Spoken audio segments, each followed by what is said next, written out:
देखिए, आतंकवादी का कोई धर्म नहीं होता और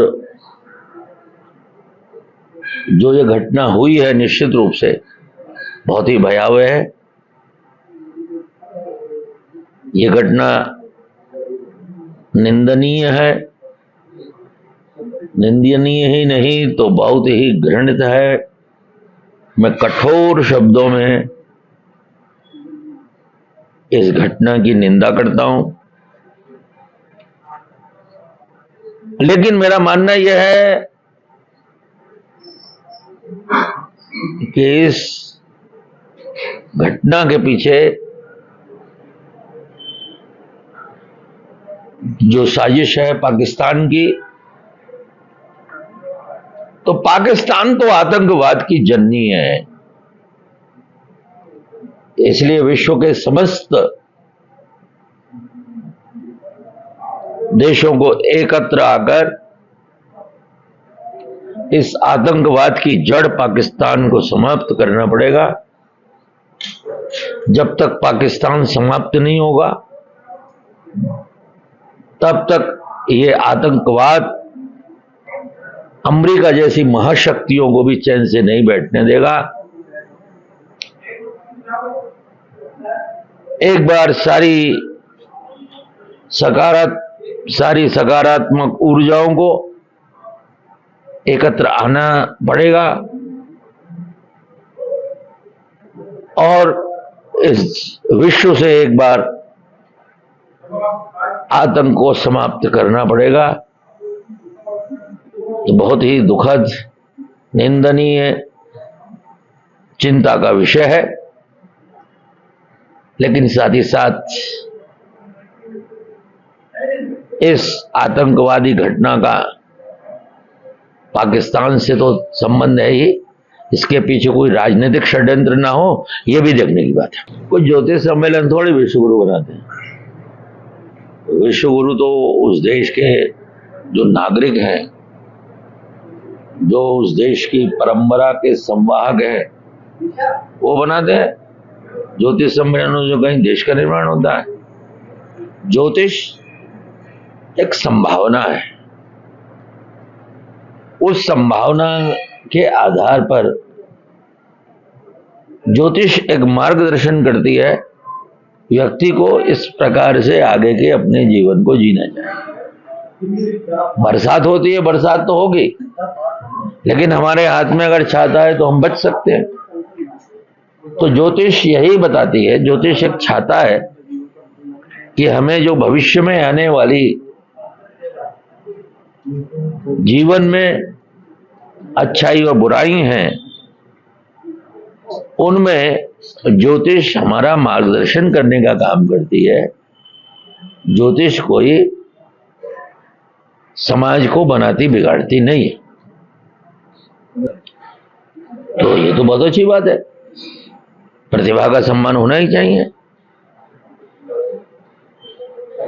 आज विडंबना यह है कि आज जो सम्मानित व्यक्ति हैं उनका सम्मान तो हो नहीं रहा। आज अनपढ़, मूर्ख, जाहिल, गंवार लोगों का सम्मान हो रहा है और इसलिए समाज में अकाल, मरण और भय व्याप्त है। जब तक सम्मानित लोगों को सम्मान नहीं मिलेगा, समाज में जो विघटन, अनपढ़, अपराधी लोग हैं उनका सम्मान होगा, तब तक समाज का कैसे निर्माण हो सकता है। इसलिए यह ज्योतिष वेदों का सम्मान करना ये हमारी सनातन परंपरा है। पहले तो मैं पूज्य शंकराचार्य जी का बहुत आभारी हूँ। उन्होंने एक बहुत ही अच्छा और देश के जाने माने ज्योतिषाचार्य जिसमें आज उपस्थित हैं, उनको यहाँ पर आमंत्रित किया और ज्योतिष सम्मेलन का आयोजन किया। ज्योतिष हमारी प्राच्य विद्याओं में से है और जब ज्योतिष को लेकर के तमाम तरह के धारणाएं या गलत धारणाएं फैलाने का प्रयास किया गया, आज दुनिया ये मानने लगी है कि ज्योतिष अपने आप में एक संपूर्ण शास्त्र है और उसके जो ज्ञाता हैं उनको इकट्ठा करने का यहाँ पर प्रयास किया गया। मुझे लगता है कि जो हमारी जो भारतीय जनता पार्टी की सरकार है उसमें तमाम चीज़ों को इंटीग्रेट किया गया है और किया जा रहा है। आने वाले समय में निश्चित रूप से इस दिशा में भी एक बड़ा काम होगा। अभी भारत सरकार ने उत्तराखंड में संस्कृत विश्वविद्यालय, केंद्रीय संस्कृत विश्वविद्यालय देवप्रयाग में स्थापित किया है। और जब हम ज्योतिष की बात करते हैं तो बिना संस्कृत के उसको नहीं समझा जा सकता है। वैसे तो भारत को समझने के लिए ही संस्कृत भाषा को समझना, उसका गहन अध्ययन बहुत जरूरी है। लेकिन उस संस्थान में जब संस्कृत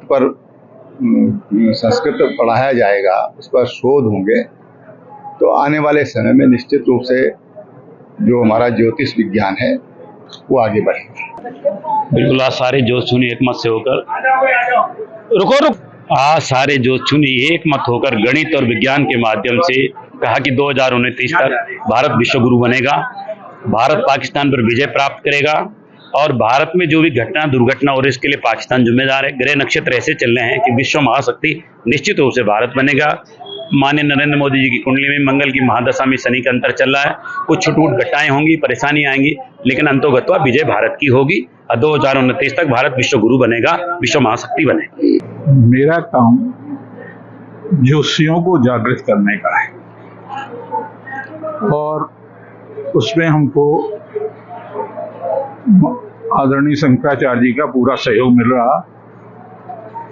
पूरे देश और दुनिया में मैं ज्योतिषियों को जगाने के काम कर रहे हैं। उनमें राष्ट्र धर्म और ज्योतिष धर्म का पूरी तरह से निर्वाह करें, भ्रांतियों और भटकाव से वो दूर जाए। जब वो अपने प्रति ईमानदार होंगे तो अपने परिवार के प्रति ईमानदार होंगे, अपने राष्ट्र के प्रति ईमानदार होंगे।